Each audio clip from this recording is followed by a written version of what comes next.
we'll have Anne from our team to talk about the Monarch CCA addendum that we put out last year about utilizing remote sensing for your monitoring.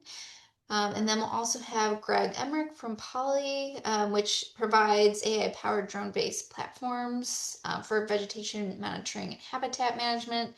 And so he is joining us to showcase what this technology could look like on your end if you decide to utilize remote sensing for your monitoring. So, Anne, take it away. Great. Thank you, Megan. So I'll just get us started, like Megan said, with a brief overview of what the protocol looks like for remote sensing for CCA monitoring. And Greg will kind of show us how that can look in practice. So we put out this monitoring protocol addendum 2 last June, recognizing that remote sensing is increasingly an accurate and cost-effective method that partners can use to collect milkweed and flowering plant data. Next slide, please. So in a lot of ways, this is gonna look similar to the protocols you're used to for traditional monitoring. You will select sample sites representing all areas where conservation measures are being implemented, aka your adopted acres. Like with traditional monitoring, plots must be randomly selected and monitoring must be conducted during the growing season. But unlike traditional monitoring with the scorecards, we do ask that partners in some way demonstrate their data collection methods and the accuracy of their methods. This could be through prior research, field trials, or other validation methods, just so we understand how you're ensuring that your data is accurate, even though it's remote sensed. Next slide. Thank you. How it's going to differ a little bit from traditional monitoring, your targets are going to look a little different for your milkweed density targets. They'll be calculated by acres rather than by those standard 1,500 square foot plots. For the Midwest and Eastern US, that'll look like a target of 174 milkweed stems or more per adopted acre. And again, that 10% cover of potentially flowering nectar plant.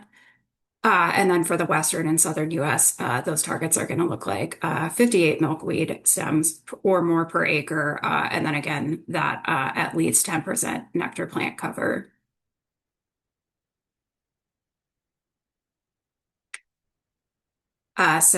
Getting into the minimum sampling requirements, I'm not going to spend too much time on this, but you can kind of think about the minimum required flight area as similar to our minimum plot sizes with traditional monitoring. And then we have this minimum number of separate and distinct areas, kind of similar to the minimum number of plots required for traditional monitoring. And just like with if you're collecting data with scorecards, these requirements ramp up as your adopted acres ramp up.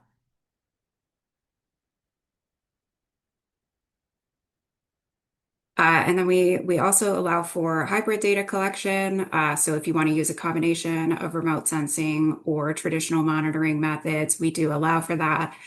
You just have to keep in mind to these minimum requirements for the respective amounts of acres that you are monitoring with each method, which is calculated based off of your total adopted acres. So just making sure that's proportional and that you are meeting those minimum requirements. And we are happy to work with you to figure out how you can kind of split that up between methods if you're interested in that. But with that, I think I can pass it over to Greg to talk about Polli and how this data collection actually looks like in practice. Yeah, jump on in. Greg.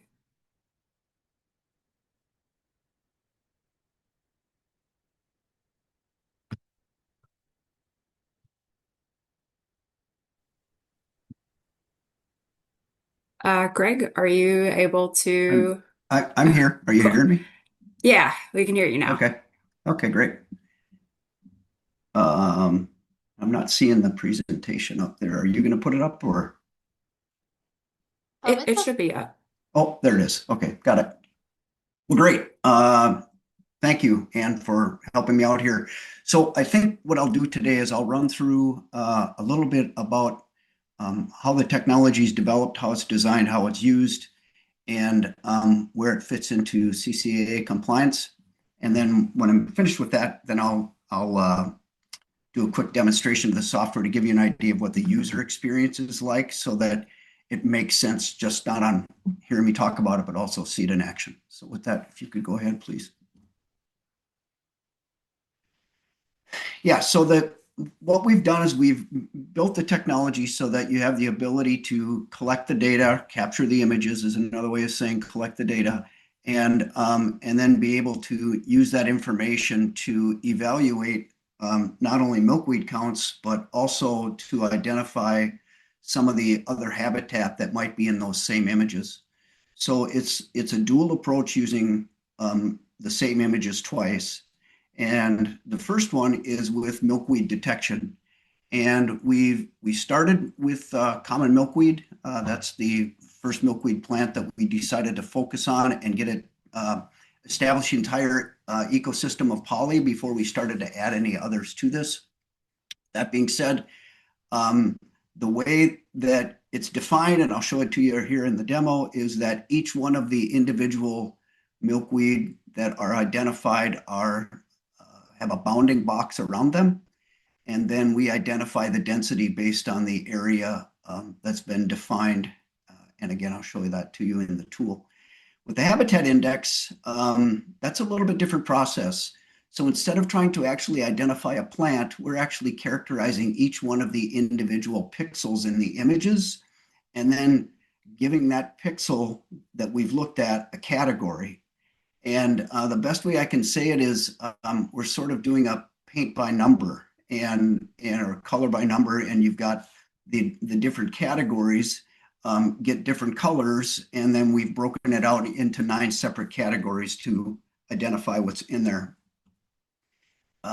We've aligned the data collection and the process with CCAA. Our terminology is a hair different than what you see inside of the different report cards.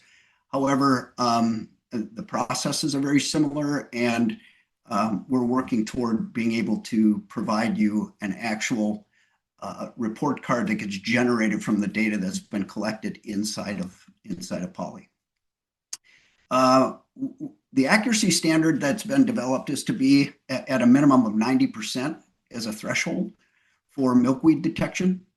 That's established in an environment where it's a controlled environment for us to say, all right, this is what we know we have, and this is someone is making a distinct comparison of what's actually been counted by the technology, as well as what's being counted by subject matter experts to confirm or ensure that the two correlate with each other.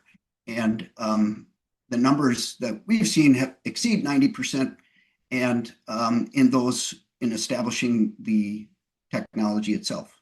Next slide, please. So a little bit about the specifications. I get asked a lot of these types of questions, so I just want to try and help folks understand the sort of the repeatability and scalability, and make it clear for you to understand how this all works. We use precision imaging, so it's very high resolution imagery, and it's roughly 1/4 of a centimeter per pixel, which means that we can see enough detail to identify not only milkweed, but plants that are smaller or have finer features that we need to have that better information in order to be able to do that.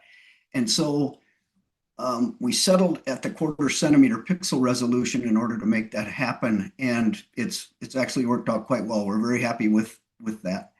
The next question that I often get asked is about the cameras themselves. And it's really, I think, more important to talk a little bit about the relationship between the camera and whatever platform is carrying it. Because we've got to think about the primary objective is the resolution, but there's also just sort of the practical application of flying a drone and obstacle avoidance and all the other things that go along with that. And so we have we can accept data from, gosh, I don't know how many cameras or drones we're up to now, but it's several dozen that we're working with today. More importantly, is the resolution of the camera and the safety of being able to use those drones.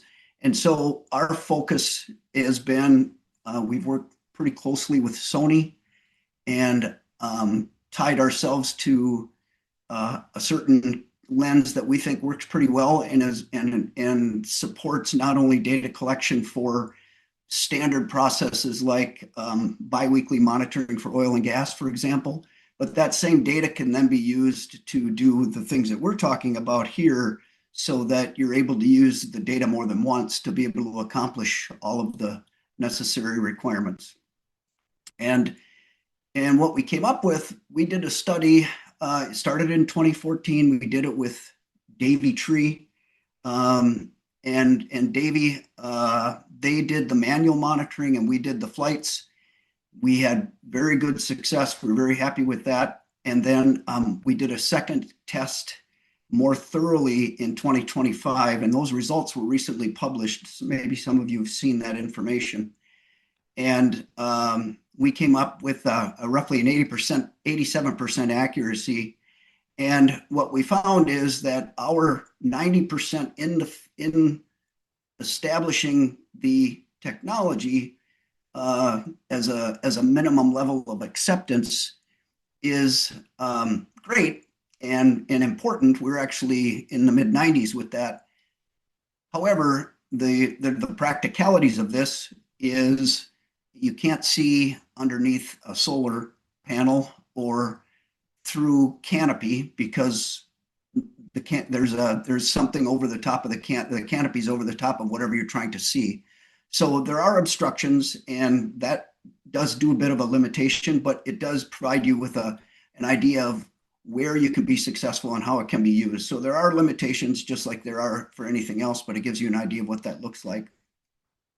And then lastly, for this slide, the expert that we use, the subject matter experts for us to continue with the model calibration is really important. And that continues. That's a continuous process. We're building some new capabilities inside of the software for this to happen sort of naturally as the data is being used and worked with. And yeah, these subject matter experts who have access to this information will have the ability to affect the performance of the model on a day-to-day basis. Next slide, please. So looking forward, in 2025 and 2026, we collected a lot of additional data for us and to improve models. And in 2026, we will be using data that's being collected to improve the models more, as well as introduce some new milkweed species. So this year, Monarch Joint Venture in particular is doing quite a bit of data collection in the South and the Desert Southwest to add 2 new milkweed species that'll be added. And we'll be using that to train the milkweed model and expand its capabilities. And then just a little bit about audit readiness. I think there's some questions that have been asked here. And the nice part for us is we're able to convert this high resolution imagery into a repeatable and image linked evidence. So the data that's been collected can be driven right into the reporting that happens and fulfill monitoring protocols and ecological mandates. And that goes along with even some of the other monitoring requirements when it comes to other reporting that go outside of vegetation management requirements. And of course, we're expanding to detect invasive species and non-compatible woody vegetation. We've had very good results in the report that we produced with Davy. Very successful with that and how well that went, and really pleased with the results there. So these models all continue to get better and will continue to improve. I think generally, remote sensing has matured into something that's very reliable and is cost effective. And it's a nice alternative for someone who already has developed or is using drones in their right of ways. And then more specifically for Polli, it's a sophisticated technology, but we've made it really simple to use. And between the alignment with the CCAA and with scientific reliability and some of the other operational and audit ready compliance and continuous improvement work that we've done, it's really turned out to be a real good product, and we're real happy with it. So with that, I'll show you a little bit about the software.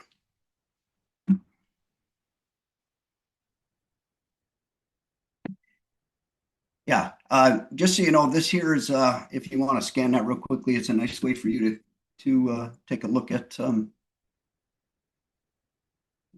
get my contact information if you have more questions, would like to know more about what we're up to here. And switch over to here.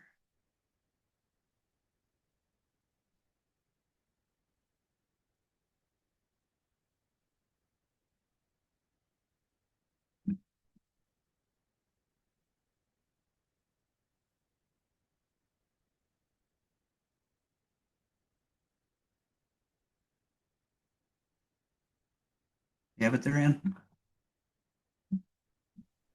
Yep, we see it. Okay, great. So this is the Polli software. This is just landing page for you just to get a feel for what the initial sort of experience is inside of here. What you're looking at are locations of these different areas that data has been collected and processed around North America here. And so this is just a demo account, shows you some of the things that we've done. Today, I'm going to look at the data that we collected for that Davy study, so you get an idea of what that looks like. And if you look at the study, this will help maybe add some more context to whatever you're reading. Briefly, the column here, this is more or less just get yourself set up, how to set the organization up, got a little bit about managing who can be in there, reporting opportunities, how to upload the data, so on and so forth. So pretty straightforward. And then what we want to do is go into a specific location and look at the analytics in that location. So that's what I'm about to do now. So when we first go in to the data as a user, you have the ability to just literally only look at the imagery that's in the data, or just the images that have been captured. And you don't have to do anything with it. You can just, it's a chance for you to say, did I get all the right images? Do they look good? Is it something that I just visually want to capture? Or maybe I'm going to do this now and process things later in the year. Let's just make sure we have the data here and available to us so that we have something we can work with. Okay. The way that we use the imagery is we do not stitch imagery together. There's a long list of reasons for that, but the primary reason is we don't want to lose any of the detail that gets lost in video, or if someone's stitching imagery together, you end up contributing a lot of error into those images when you do that. And so we have stayed focused on specifically working only with color imagery and or single imagery, I should say. We aren't tied to color imagery, but single imagery. And so then from there, the first thing that I would like to do then is assume that we've processed the imagery and we're looking at a habitat index. Now this account's a little unusual because what we've done, because of that study, we were in several different locations and all of this is tied here. So I don't want to confuse anyone with the number of acres that we're looking at when you start looking at some of these numbers that won't quite make sense. So I just want to make sure it's clear to you what we're seeing here, and I'll clarify how that works in this scenario. So this is a habitat index.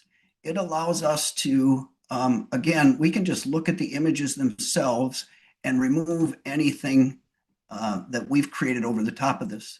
The way we did the study is before we did any flying, myself and couple of guys from Davie, we walked out and marked off where the locations of the different transects were that we studied. And all we did is find the corners, and then we used those corners, and we took the imagery and then used those corners, and the corners then we identified inside of the photos, and that's how we drew boundaries so that everything that they were looking at and everything that we were looking at was the same, so that we had a really good correlation between how that was all done. So those of you who have defined transects you've been studying and monitoring for a long time, you can actually go out and do this flying, and you can have all those boundaries inside of here and just do that. I heard that as one of the processes that some of you have. So that's just a reference as to how that could be used. So then inside of here, I'd like to pick out something that we can look at. Let's see here. Here. So here's transect number 7, and that is this box right here. And if we look closely at the side, you can see that we've got a percentage of all of these different characteristics. So this goes back to where we're doing that paint by number, and we're only looking at what's inside of this box. And then it allows us to go in even further and, for instance, select an image, and then you can see what's inside of this image and look how the software itself actually paints this by number, and then allows us to go in and look at what we want to see. So for example, if there's dry vegetation here, we can turn this on and off and allow the user to see where those areas are, help pull that out if you're looking at these types of things. Okay. One thing that we did with the trees, I can show you this, is in the trees here. Here's some of the pine trees that are in here. We've also got a few small bushes. We've included all that together. It's a little bit different than the way it's being done inside of the CCAA, but it provides you a good way of identifying what you're looking at in the imagery and help you sort out how to look at that. So then the next piece, I'll make this quick. I know we've just got a couple minutes left here. The next piece happens to be us wanting to look at the common milkweed analytic. And so we can select that. Then it will load that data inside the system and allow us to see where all of that has been collected inside of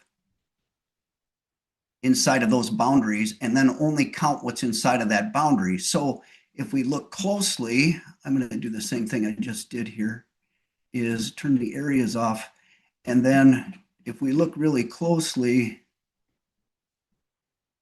at block number 7 again, just to keep it consistent, we can count what's in the entire image, and the entire image will show us that we've got 13 milkweed inside of this image. But then along with that, we can also go into we can also just count what's inside of the boundary that we've created.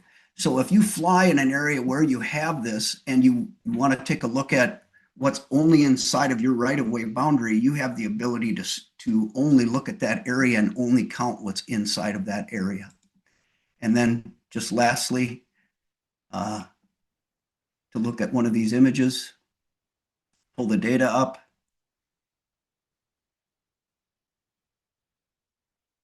Promise it'll be quicker than this when you're not on a big long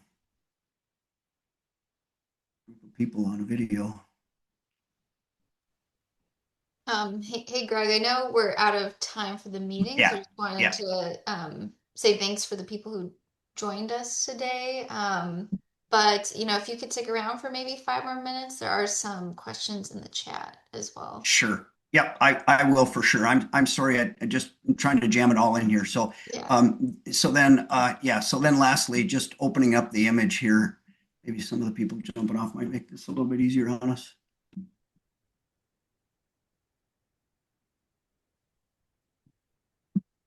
I think we're just struggling with bandwidth here right at the moment, to be honest. So, um, anyway, so I'll leave it at that just because of where we're at with timing. And I sure would like to answer questions and go from there. Yeah, I'm seeing a Um, couple in the chat, so I can read them off to you. sure. So one, Kimberly asked, and Mercy kind of clarified as well, but just maybe you could speak to this. So about Hmm. adding species of milkweed, specifically world milkweed, and how that Yep. process works. How the process itself works, is that what you're saying? Just the ability to be able to add new milkweed species. Sure. So, when we first started this, it was about creating the art of the possible and what can we do to actually start identifying milkweed. And it took us a bit to get that figured out, but once we did, we established a process for it. But it wasn't enough to say that we're done. It's just the fact that we can do it. And there's a whole lot that goes into it above and beyond just building a model. You've got to be able to continuously support the model. You've got to be able to pull the data out and all that sort of stuff. And that's where Polli came from. And so then we said, all right, we did that. Now we need something that can help us identify or provide more of that paintbrush that I talked about, the color by number stuff. And so we did that. And now we're going back to adding milkweed and other invasive species. You probably saw what I had in here regarding other analytics. We're just in the process now of working through getting uh, Canada thistle, and we've got a handful of other things that we're working on. So all of that just requires time and focus, and you have to capture data throughout the season. So with the new milkweed, what we're doing this season is Monarch Joint Venture is collecting a lot of that data, and then we're going to use that data to train new models so that we can improve the model further. And if there are others that want to participate in that, want to capture data for us or with us, we'd love to show you how and make sure it works. So building off of that, how does the analytics selector slash detection programming grow in complexity and accuracy as you add multiple species to the model? Um, so who's asking the question? That's a great question. Kimberly from IDOT. Okay, great. Um, so that's a great question. So each one of the species is unique in and of itself in the sense of how it gets trained. But if we have all of the milkweed in the same model, which is our intent, is that's what we're going to do, we will continue to improve where or add where it's necessary. So geographically, you might not even have some of the milkweed in the area that you're in, but that will be part of the model. And it helps us in two ways. It helps us in the sense that if someone sees something and it identifies it and it shouldn't be in your region, we can make those corrections, which makes the model better. That's considered to be a false positive. And then also in areas where it gets missed, if someone sees that, they can mark that in these images and we can improve the model even further. So this is one of those things where we will you all you have to do is mark the box. And once it gets correct, once you do that, we'll wait for enough corrections and then we can continue to improve the model. And that's our expectation is that there's a huge interest in trying to make that happen. The next question is from Michelle, and you kind of touched on this because she was asking the phenological stages, emergence, flowering, Yep. etc. And so needing to capture photos throughout the growing cycle, but then also asks if there's a minimum size slash density required for accurate ID. Well, so there are all sorts of variables when you ask a question about that. So what we've done is we brought it down to one variable, which is let's get it down to 1/4 centimeter. And then what will happen is some of the things that happen naturally where you've got canopy in the way, taller grasses that cover something that's not tall enough to be seen, all of those kinds of things. That just happens. And so we know that. And so we just have to be conscious of the fact that when we do see something and it's not identified, or if we see something and it's incorrect, that those sorts of things get fixed And then when I say fixed, we identify them and then we do additional training to improve the model. And literally after one or two iterations, the model does quite well after that. And then you start getting into edge cases. And that's where, we're able to support that really easily just because, more and more users, we get more and more input, all the things that go along with that. Hopefully that answers your question, Michelle. Yeah, last question, and then we'll let people go, but they can obviously reach out to you, Greg, if they have additional questions. Mm-hmm. But last question, do you recommend using the flower or broadleaf cover category for nectar plant coverage metrics? Also, can you just clarify which two milkweed species are currently included and which two are going to be added this year? So we have one milkweed species that's common milkweed. So just to be clear, there's only one today. We're adding two. So just for clarification. And then the other part of your question was, For the nectar plant coverage, do you recommend oh, using the flower or broadleaf cover category? so we use both because they see things completely separate of each other.